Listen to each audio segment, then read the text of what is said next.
Hello and welcome. Welcome to our 15th anniversary of the 11 Days of Global Unity. I'm Karen Palmer. I'm known as Mindful Media Mom and the Miss Kindness on all social media. And welcome to our beautiful summit on interdependence today.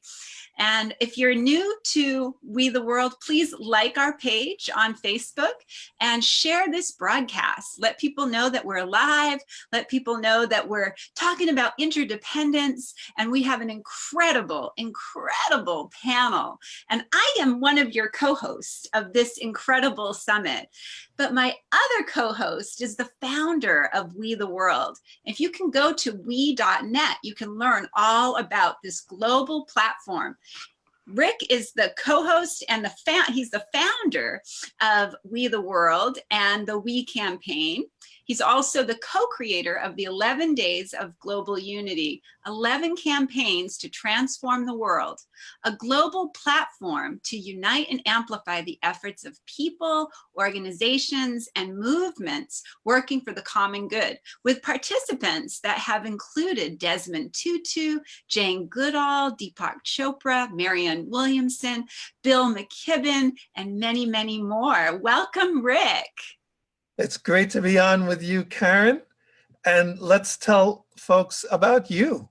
Our host is Karen Palmer, a mom who made a wish that sparked a kindness revolution.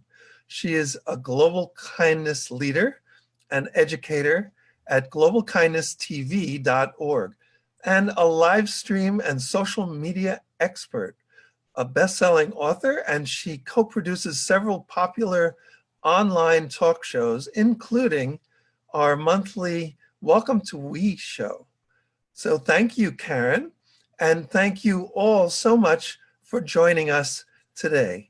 We encourage you to check out all of our panels on this 11 Days of Global Unity TeleSummit that are on the 11 themes and the 11 campaigns for change.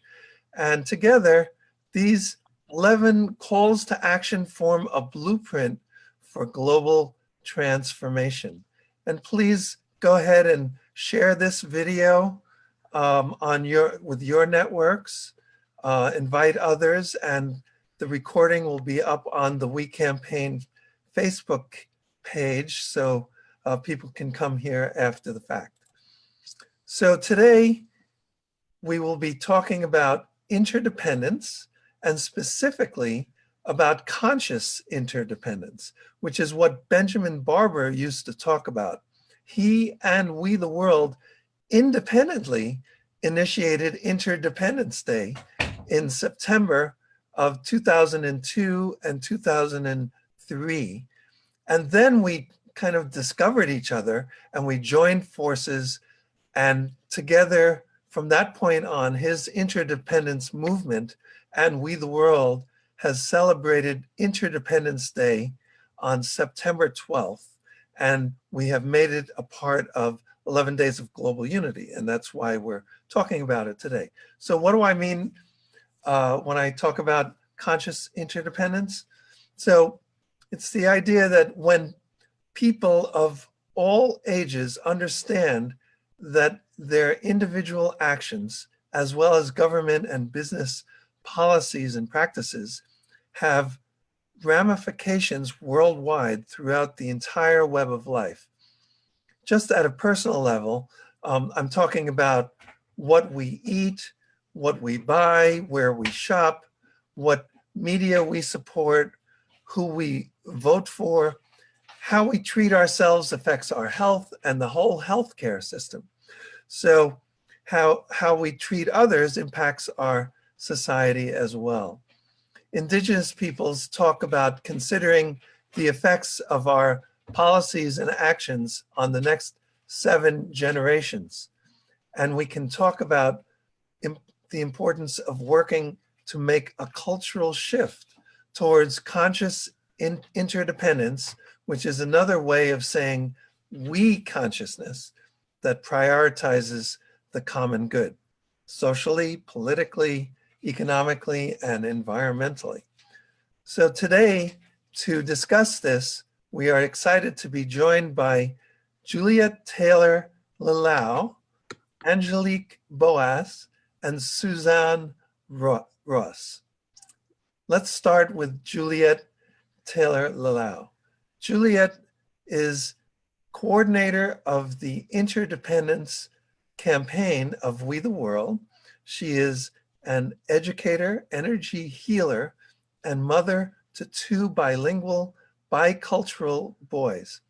As a British woman living and working in France for 25 years, she is active at a local level in environmental protection, notably in the area of pesticide awareness with the association Génération Future, and is particularly interested in health and the promotion of peace. Welcome to the 11 Days of Global Unity TeleSummit, Juliet Taylor Lalau.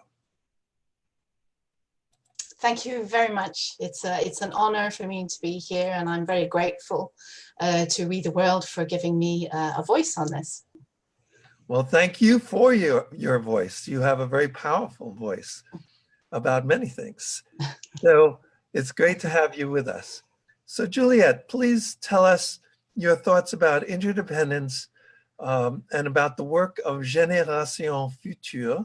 What excites you about the movements in Europe working for the common good, especially regarding having a healthy environment? Mm-hmm. Okay, thank you. So when I started working with this theme, coordinating it, particularly through our group on Facebook, for example, it seemed very broad, and I had little difficulty coming to grips with it. But it seems it's becoming clearer and clearer, and so many things are pointing towards it for me. For example, it even came up in my mantra circle on Saturday night. It's not a word you hear very often. So it's been coming more and more sharply into focus. And what particularly has come into focus for me has been the fact that it's interdependence, the fact that we really need each other. It's not just a question of being connected and working together, but we really need each other. Also the importance of listening to ourselves, listening to our divine being and our own functioning on the planet, but listening to the others, something which we seem to find quite hard to do these days, but actually active listening with the heart. Taking responsibility for our part in all of this, to me, is very, very important. And I think it's an issue that we are needing to work on, particularly in France. Now, as you said, one of the associations that I work with most is Génération Future, which is a national association.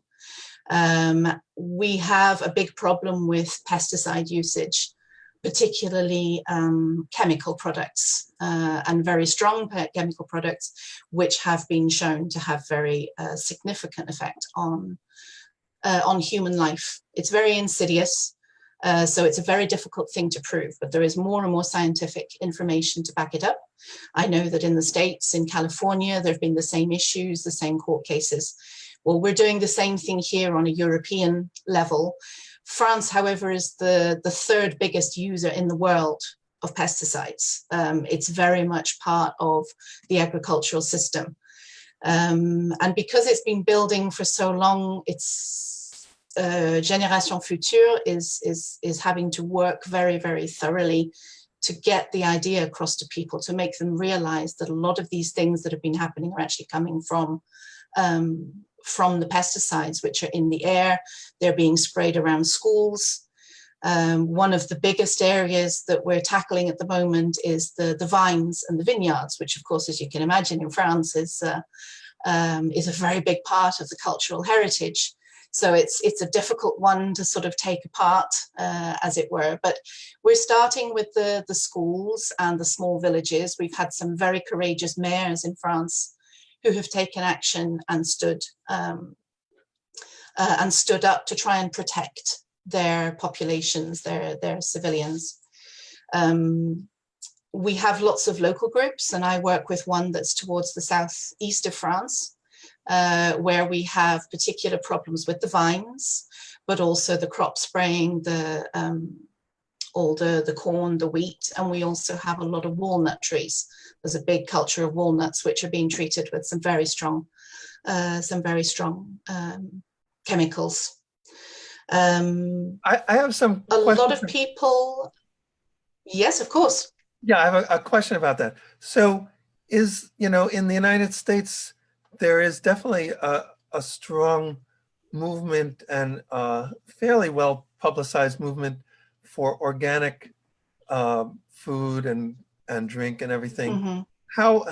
I mean, is there a similar kind of strong push for organic agriculture in France?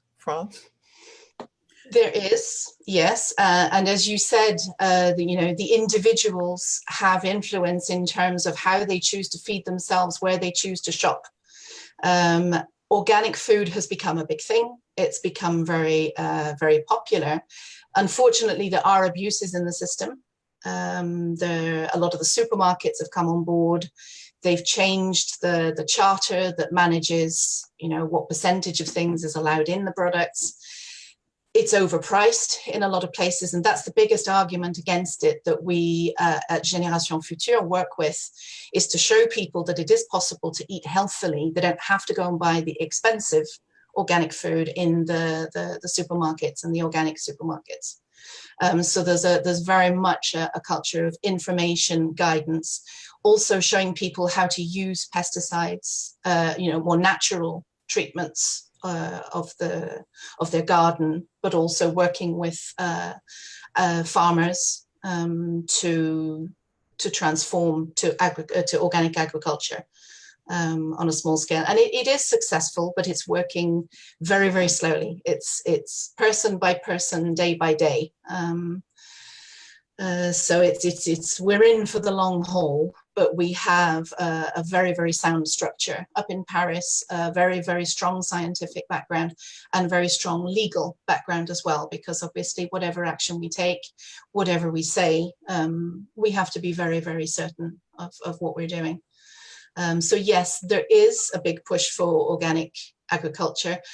However, it's very, very small scale. I live in the département of France, which has the most organic agriculture, and it's 3% of the production of the department. So Wow. It gives you an idea of the scale. Only 3%. Wow. Yeah. Yes. I don't know. So we have to look behind the figures. Yeah, I don't know what the percentage is in the United States, but it is growing, and that I'm pretty sure of. But, it is growing, and there are lots of small collectives. We have a lot of small farmers. Unfortunately, the climate has been impacting them a lot this year, and we have a concert tomorrow night to try and raise funds to help some of these smaller farmers, because we had 2 massive hailstorms back in the summer that completely wiped out their crops. Wow. So there's a lot of other issues that are coming in and impacting. So we try to get out and talk to people. We have one particular campaign that's going at the moment, which is translated as "we want to keep the poppies." They've taken the poppy as a symbol of the flower, that we want to keep things natural. We want to keep the natural flowers coming through. And that visually has been getting through to people. We're out once a month, the first Friday of every month, in many towns and villages in France, speaking to people, trying to get them on board, showing them alternatives, trying to raise awareness of quite what's in their food, what's in the air, what's in the household products as well. It's not just limited to agriculture. It's the whole culture of chemical molecules that are in our lives, unfortunately. But there is resistance. Would you say that some of the movements, like especially led by young people, about the environment, is that affecting people's awareness about pesticides and all of that, like the Extinction Rebellion is one of them. Absolutely. And I don't know if the Yellow Vest movement is oriented in that way or not. you know, but maybe you can tell It is about, moving that way. Mm. yeah, go Yeah, ahead. absolutely. One of the encouraging things that's been happening recently, because there have been lots of meetings as we come back into the new school year. It's a big time of year. And we're finding that representatives from each different movement are coming in, because traditionally France has been quite separate. They like to have their own actions. But the Yellow Vests have been organizing themselves. They're planning a big comeback for September and October. We have Extinction Rebellion, who are very active all over France. It's not just run by Paris. We've got at least 2 groups in our local area alone. We also have another group called Alternativa, sorry, Which means who what? spent last summer. What does it mean? It's a created word. It's got alternative, and it's to do with construction, bâtir. Okay, so they cycled, a group of them cycled around France last year, educating people on non-violent action, alternatives in terms of construction, alternatives in terms of food, through music, through culture. And they've really, really grown in the last year incredibly. So they've joined up with Extinction Rebellion on some fronts, and we also have the Yellow Vests involved. So there's a lot of action planned for the coming couple of months. Very much so on the non-violent front. There's been a lot of emphasis on training. Alternativa have been the summer camp when we had the G7 in Biarritz last month.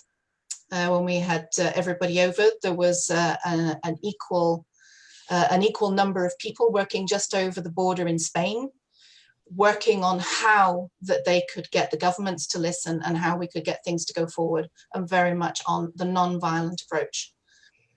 Okay, thank you. So it's very promising. There's a lot going on. All right, thank you so much. Why don't we bring in our next guest, Karen? Yes, thank you, Juliet. That is really promising, and it's really exciting to hear all of that going on in France, and to know that there's so many of us working on with this same common goal. This beautiful, beautiful friend that I'm going to be bringing in, Angelique Boas, she's incredible. She's known as Casa Boas, as a shamanic practice and philosophy and native artist. She's in the Circle of Grandmothers of the Sacred Stones, which is a group of 4 Dutch grandmothers and 6 grandmothers from around the globe. You can learn so much about her at AngeliqueBoas.com. And Angelique, please tell us your thoughts on interdependence and how your work at Casa Boas is helping to increase the wisdom and the knowledge that can help us to move into a society that has more understanding of interdependence. Thank you, Karen. I'm really happy, honored to be here, and really so nice to meet you all. And also to see Rick, because I never saw him, of course. But it's wonderful to be here. Thank you.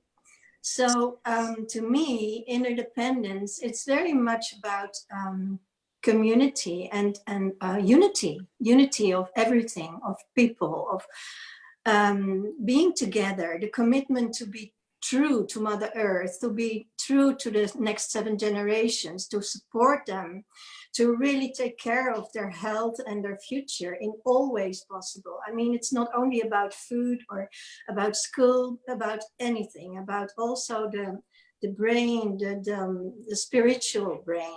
This is especially my part. I'm a ceremonial leader, and I'm a circle keeper. And I work a lot with women in circles, also grandmother circles. And next year, I'm going to have a circle for young girls for 15 years, up to 15 years, from 11 to 15, to teach them, to learn them, to accept themselves and each other, and to be friends instead of enemies or concurrent. You know, it's more like they always have this feeling, I'm better than you are, and I don't want to be better than you, but oh gosh, what am I going to do about that? So that gives them a lot of insecurity, and this is what it's all about. This course is about 7 meetings, 7 gatherings, and the 8th gathering is an initiation preparation for their young womanhood. So I think this is very important for whole humanity, that youngsters learn to understand about who they really are and what they can be together, how they can co-create, how they can hold hands, how they don't have to be afraid somebody else is better than they are, or they do something better than they do. And I think it's really important to value their own values and to also cherish their own gifts. So everybody is different. And I think in this age, girls of 11 up to 15, it's a very, very special age. It's a very, yeah, how can I say that in English? It's very vulnerable. It's a very vulnerable age. So I love to coach them. So this is going to be my youngest circle. And I also have a circle next year from a new cycle of the 13 original clan mothers from Jamie Sams. And these are ancient teachings of the ancient sisterhood. And they're really very, very special. And they're all about truth. So what is truth? You can see truth, you can live truth, you can speak truth, you can, hear truth. Huh? What do you really hear? What is somebody saying and what do you really hear behind it? Or what do you see really behind something?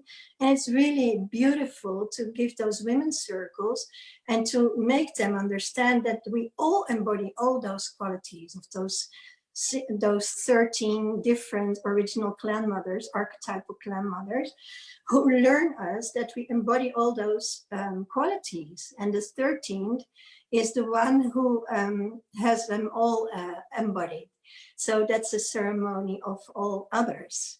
And I just wanted to mention that we have worked with the 13 indigenous grandmothers, yeah. We the World, and in fact, Carol, our dear friend Carol Hart, you may know, I don't know if you know her, but she did an important film called For the Next 7 Generations, Yeah, and it I was know. a documentary about the 13. Yeah. And she was Carol Hart is the one who worked with us to initiate An Urgent Message from Your Children, which is the children's video series.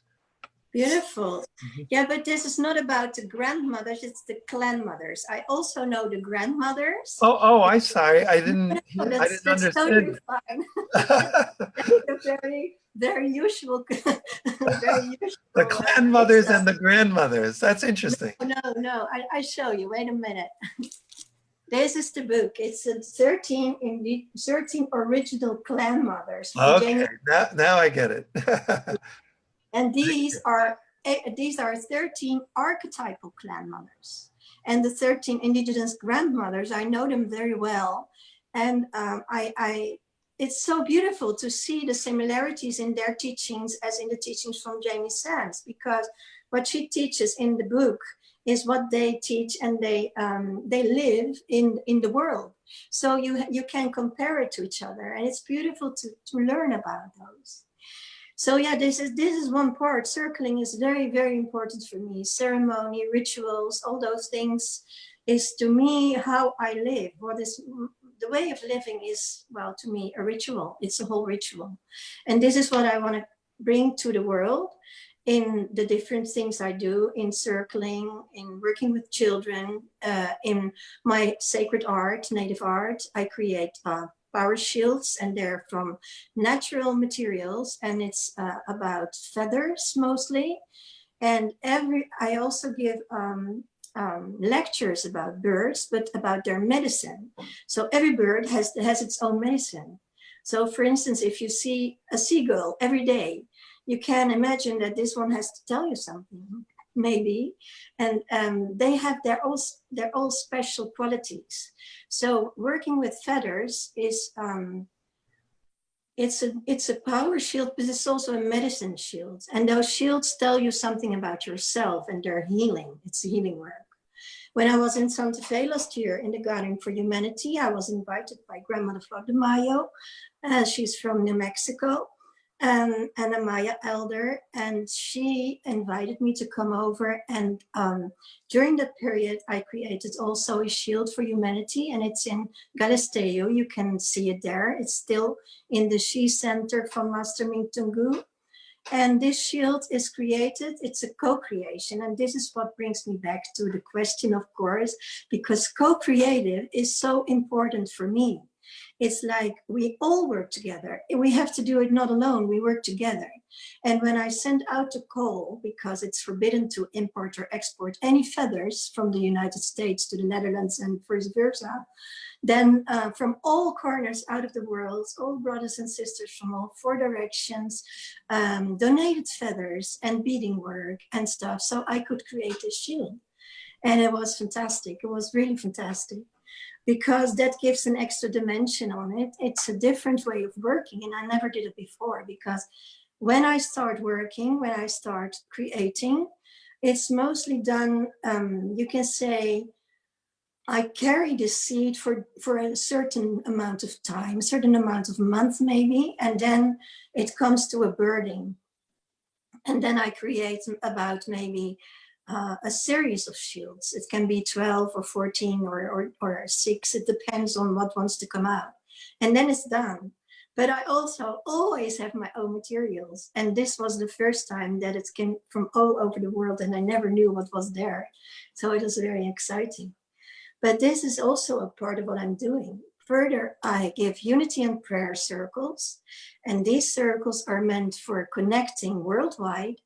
And we go into prayer and we connect from the heart with all circles worldwide, and the global network of golden light, which connects all circles. And that makes us very, very connected. And what you can do is afterwards, you can feel that it's in the heart, and you connect via the heart, and you can send your hands up and send this love energy into the world. It's for healing. It's meant for healing. So this is also a part of my work.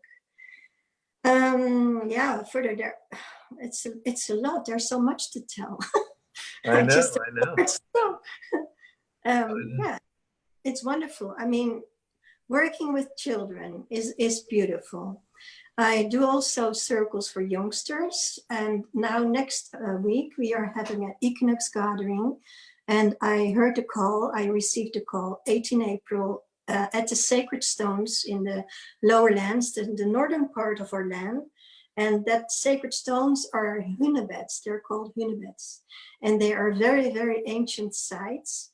And you know, all sites of sacred stones are connected worldwide with each other. That's also a web.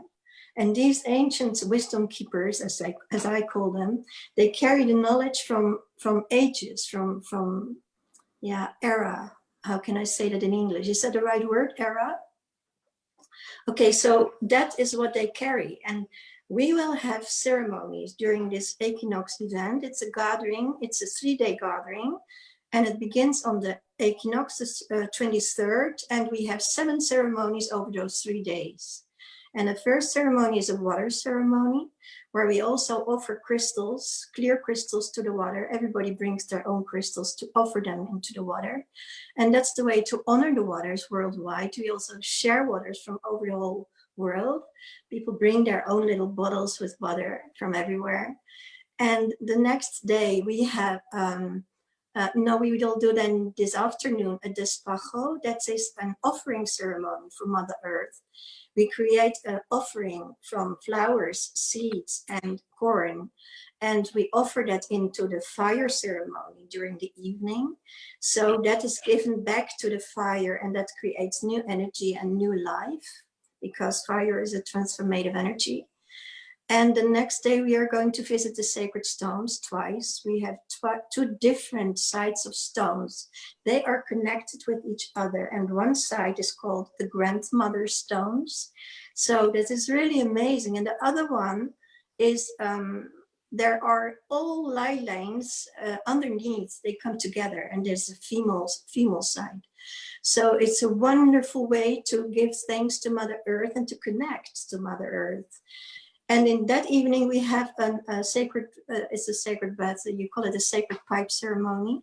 It's from to offering also to humanity, and to give thanks to Father Sky and Mother Earth, and to connect with that. And the next day, the last day, we will have a seed fair for unmanipulated seeds and homemade tools. People bring their own homemade tools, and we share that, or we exchange, or we can sell it also.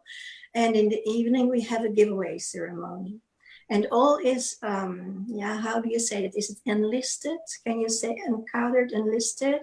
It's, I don't know the word.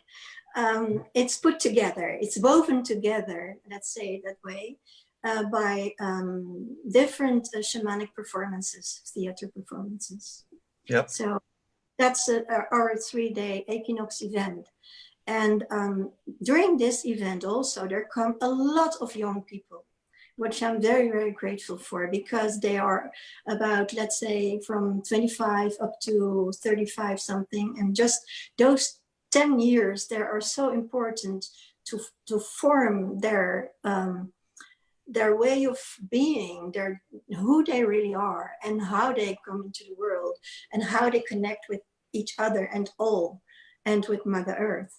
Because to me, it begins all with the mother. It begins all with Mother Earth. As long as we are not connected, as long as we are not rooted in her, we cannot do anything, because it stays here. We have to ground it first, and then we can bring it into the world. So that's the way. Yeah, I love doing my work in this way. Yeah, Exactly. So I think that's what's so important, especially with Indigenous peoples, to reinforce the idea of care and respect for Mother Earth, because of course we are seeing very different kinds of behavior in terms of mining and drilling for oil and the kinds of things that are polluting the earth, and therefore, creating so many problems for us, including, of course, climate change is one of the biggest ones. But anyway, thank you so much. Let's move on now to our next guest. Let's bring in Suzanne Ross, who is a leader in the Unity Consciousness movement. Through her Up book trilogy, Sci-Spy TV network, events and services, she has dedicated her life to spreading unity, peace, and spirituality across the globe. Welcome to the 11 Days of Global Unity TeleSummit, Suzanne Ross. And do you say Suzanne or Suzanne? It's Suzanne. Thank you so much, Rick. And thanks for having me on this webinar about global unity. And thanks for inviting me, Karen Palmer. I'm so delighted to be here. Yes, global unity has been the driving force behind my work for over a decade. I became aware early on my spiritual path how everything is truly interconnected in this energetic web of consciousness. My spiritual path began with Buddhism, and I would take walks out in nature and just experience this really profound sense of oneness with all living things and beings. And I became aware that there was just one life force that was permeating through all of creation. And I began to wonder, what is the source of this powerful life force? And it became clear to me right away that it was the unconditional love of Source expanding throughout all of eternity. And in Buddhism also, there's a practice that you imagine all other beings that you encounter are your mother. And this is a powerful Buddhist practice, because as you move throughout your day and you interact with others, you're inspired to treat everyone as if they are your family member. And that sense of soul family interconnecting with all of your spiritual brothers and sisters, with all of humanity, with everyone on the planet. I really believe that this is one planet and one people. You talked about the indigenous tribes, and here in Sedona, Arizona, this beautiful, magical, mystical Red Rock paradise where I live, there's a strong influence of the indigenous.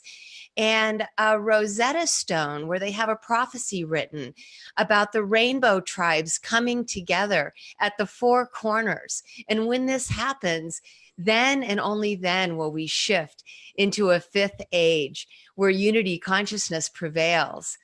And so I asked myself, who are the rainbow tribe members? And it's everyone. It's all colors, all races, all genders and non-genders, and not just people on this planet, but expanding out into the cosmos, because we are members of a much greater cosmos. And so when we talk about what, excuse me, when we talk about what we're doing on this planet, I think it's also important to be aware of how our activities on this planet also affect the greater cosmos.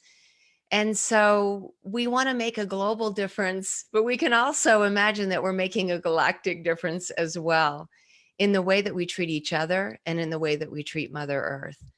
And so I have been dedicated to that on my path for many, many years. Wow. I have Unity Consciousness events here in Sedona, Arizona. I was called to Sedona by the goddess here, whose consciousness permeates this entire area, which are these magnificent red rock temples. And here in Sedona, so many of us gather at these big events.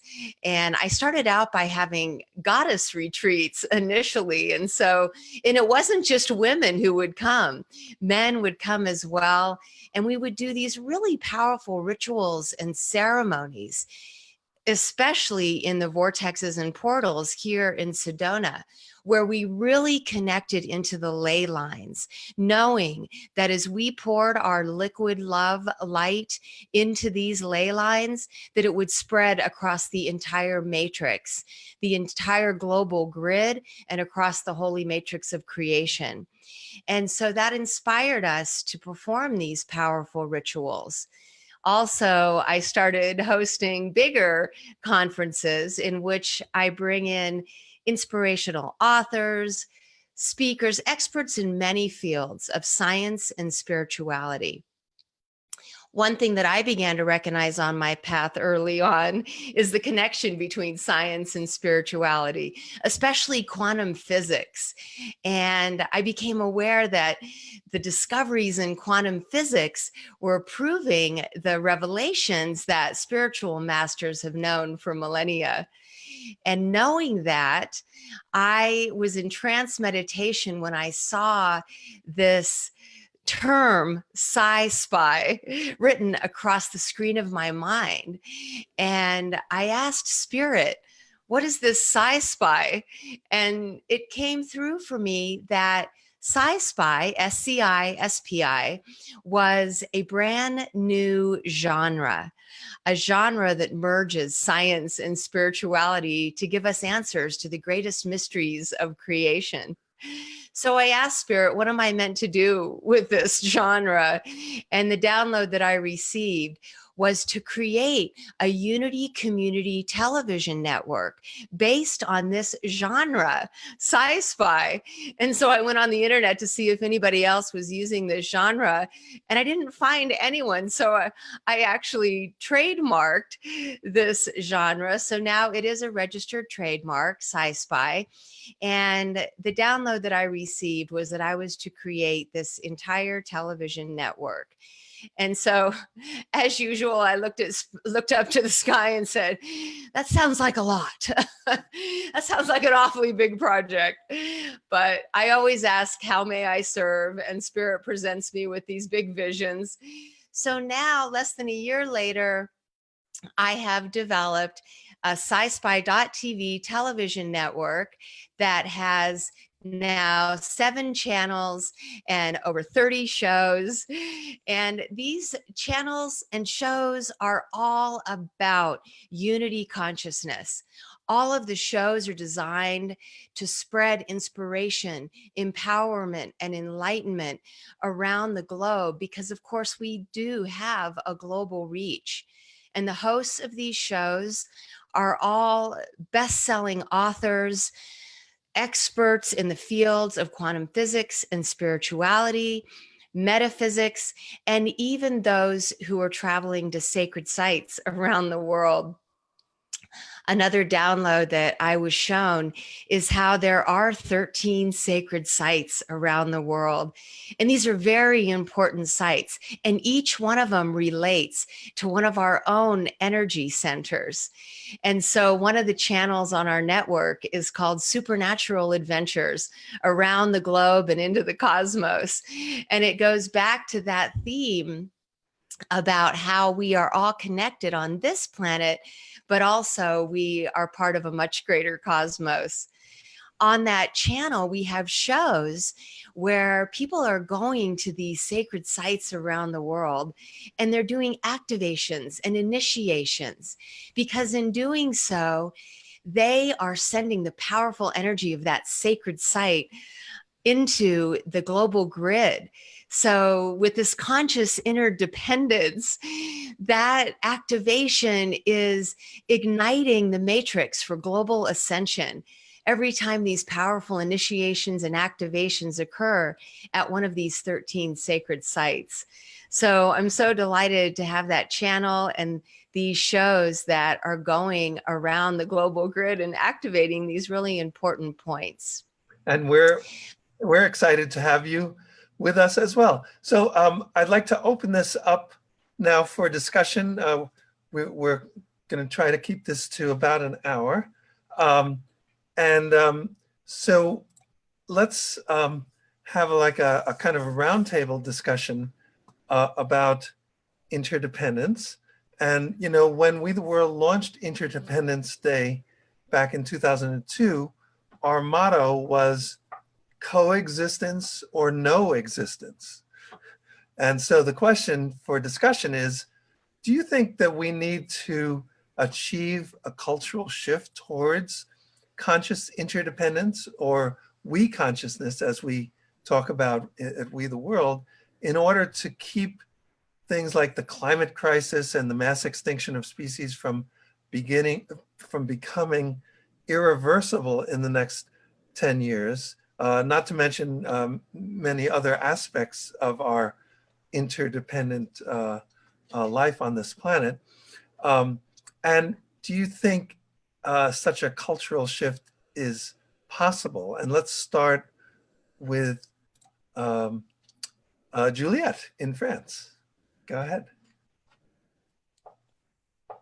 Well, I always remain very optimistic, and I do believe it is. I think we're seeing the premises of it. The problem is where there are so many distractions as well on a political level and society level. But I think it has to be accelerated, definitely. There is work going on in France as well. I was listening to what our two other lovely guests have had to say about their work, their sacred work, and that is happening too, obviously, with Génération Future. And what I was talking about, we're at a very concrete level at the moment, but there are people working behind the scenes as well to send the energy out into the universe and to try and bring about this shift. I am confident. I do think it's coming, but we have a bit to do still.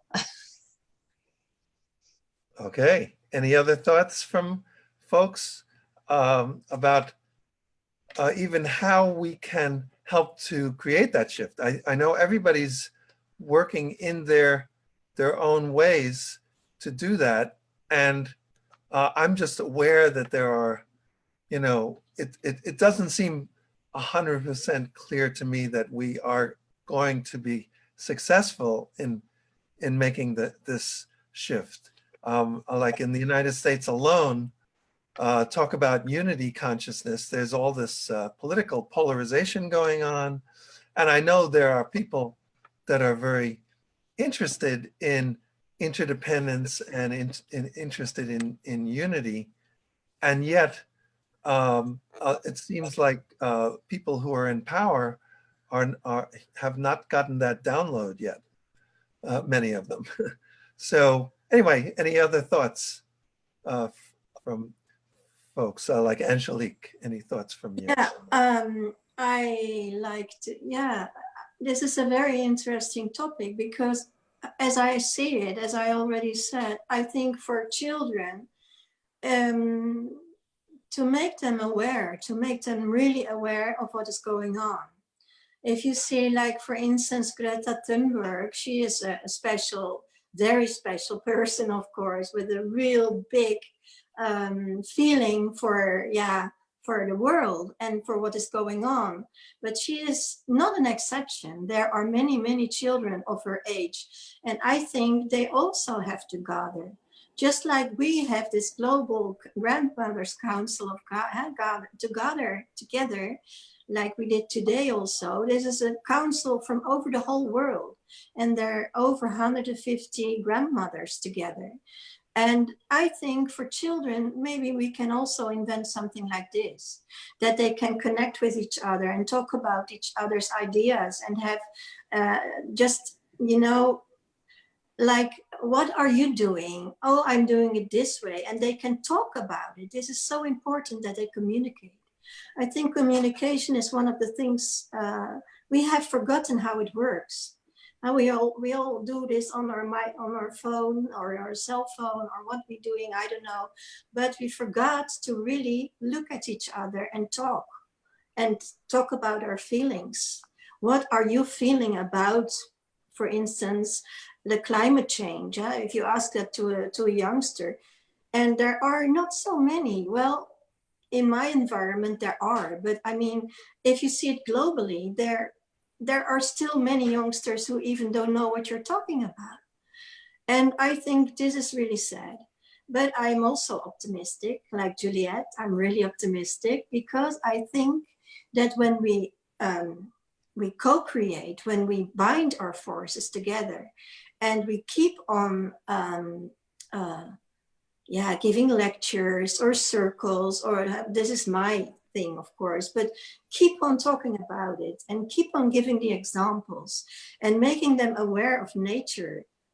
Take them out into nature instead of walking above the concrete or going to the zoo. I mean, just go into nature and camp for a weekend. I don't know, but make them aware of what nature is, because I think they have forgotten that. For not everyone, of course, but globally, like for instance, if you see in China or in Japan, people live in cities. There are even no trees to hug, to touch, to feel, to walk in the grasslands, to walk in the mountains. I mean, this is so important. So I think this is one of the things to me. I think is, yeah. This we can bring to the youngsters, to the children already. I have grandchildren, and my grandchildren, the youngest is 4, and she is a very wise person, and she asks about nature. And her brother, he said to his parents, "Oh, you know, mother, Grandma Angelique and Grandpa Rob, they know everything about the earth." It is so, but I mean, no, that is of course not true, but we take them out and we take them out into the woods, and their parents does the same, but we do it differently because we are elders. And I think that also is a difference. In the indigenous tribes, yeah, I mean, little ones are being taught by the elders. Right. The indigenous grandmothers, they teach their grandchildren.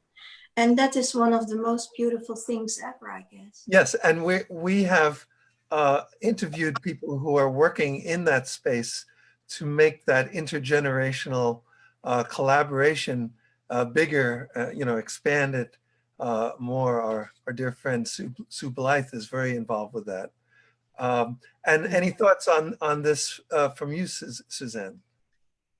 Oh, thank you for asking. I love how Angelique talked about being in person with each other. So while we have this global reach through internet, television, I'm also working on Unity community projects. And so here in Sedona, we're actually working with the local officials to get a special use permit on a 32-acre property to have a self-sustaining Unity community. And this is going to involve free energy technologies as well as hemp farming for to use in place of prescriptions, hemp farming for CBD. Many different forms of free energy technology, but at the core of it is a wellness retreat center where we have the self-sustaining community of healers, spiritual leaders, and teachers, but also people can come from all over the world to come and join us at this wellness retreat center. This is not just happening here in Sedona, but we are also expanding out to San Diego, where we will also have another property there. We're seeking investors right now and working with a couple of venture capitalists to create that in San Diego too, and then expanding throughout the Southwest. Because as we work with these local officials to get conditional use permits for these properties that will be self-sustaining, we are getting cooperation, even though we will be using free energy and having our own intranet, for instance, and organic gardens. So I'm very excited about spreading Unity community projects around the globe as well, Rick. That sounds great. And so before we end, I wanted to see if we can have a little bit of an interesting, and it's a reading actually of what we call the Global Declaration of Interdependence. It really touches on what each of you have talked about. So it's really beautiful how it all kind of comes together in that beautiful sphere of interdependence, because this is the Declaration of Interdependence. Yes, and it was written specifically for the launch of 11 Days of Global Unity. And Jane Goodall at the launch was one of the first, or I think she was the second or third person to sign this declaration. So I'm going to give a little bit of background about it, and then let's perform it together, and I'll go over how we can do that.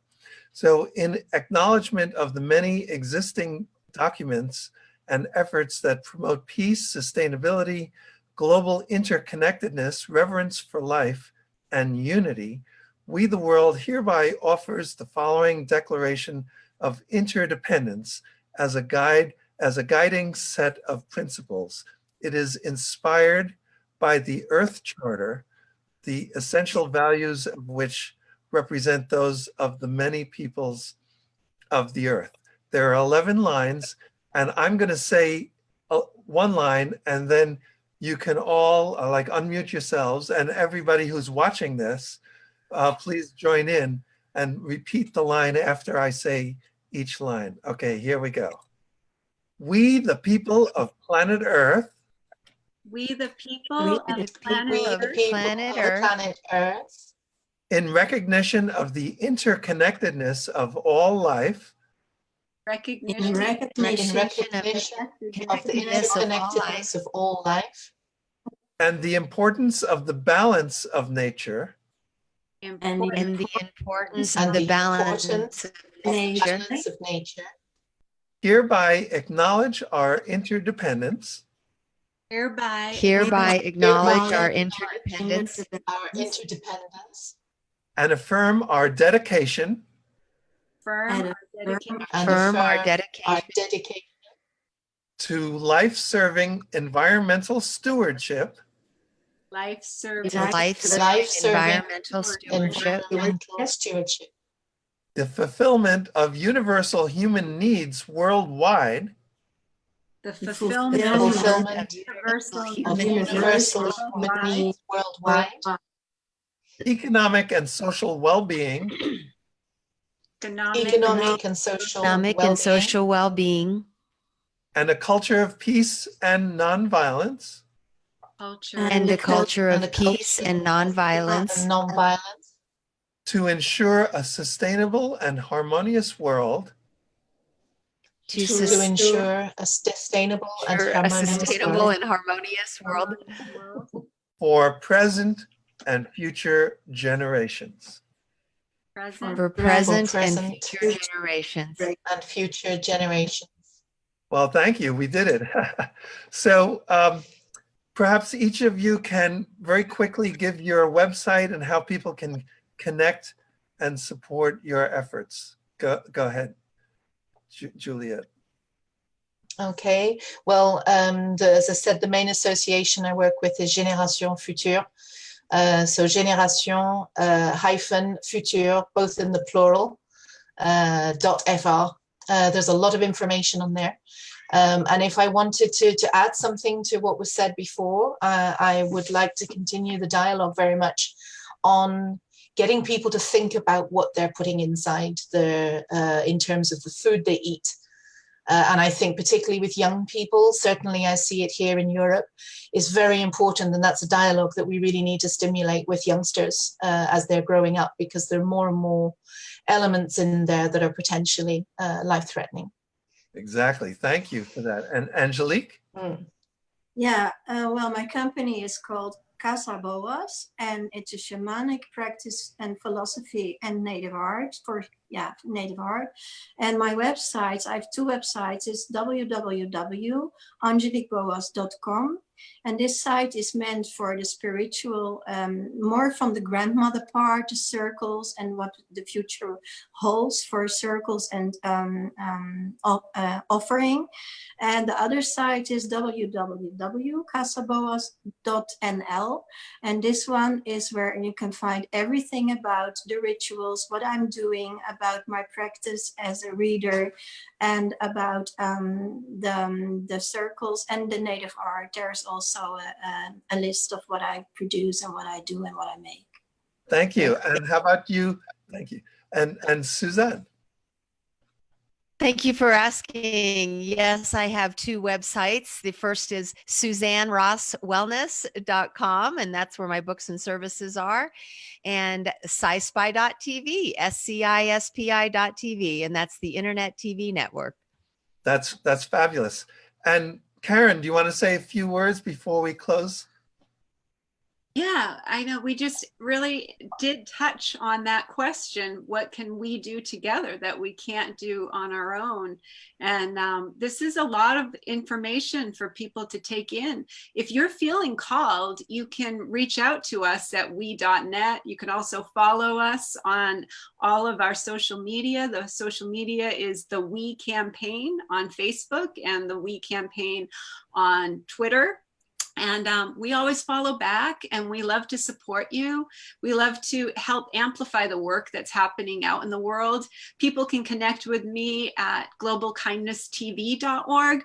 And if you'd like to get involved more with some of the things we've talked about, you can email me directly at karenpalmer@wetheworld.org. And really just encourage people to take those three I's, right? Those three I's that take us from the me society to we society, to inform, to inspire, and to involve, so that we do have this we society. And I really believe that interdependence is proving that we need to have a we society. So Rick, what do you think about us in closing? Yes, well, people can join the We team by going to we.net. You can sign up there to become a We coordinator. Also, you can sign up your organization there, and we have the Global Unity calendar where you can post your organization's upcoming events and announcements, and we can start to work together and accomplish together what we can't do on our own. I guess I'll end with the quote from our dear friend Jonathan Granoff at the launch of we.net and the launch of the We campaign. He said, I hope we expands so much that there is no longer any them. Yeah. Thank you all. No more them. We're No all, more them. It's all it's all together. us. We're We all, are one. we are one, a beautiful global family. Thank you, each of you. Thank you so much for sharing all your wisdom and for really giving us this hope for interdependence. And thank you, Rick, so much for creating the declaration and for bringing these 11 days of global unity for the last 15 years. Thank you so much. Our dear friend Troy Lush, who lives in the Bay Area in California, he and I co-wrote the declaration with a little help from Tom Bond from the world of nonviolent communication. Beautiful. There you go. Thank you all. It really does cover everything. Thank you, everyone. Thank And you. we'll see you tomorrow. We'll be live tomorrow with Chief Phil Lane and the amazing Sue Blythe to talk about environment. So thank you, everybody. Enjoy this day and really notice how interconnected we are to each other and really be kind to each other. Bye-bye. Bye. Bye.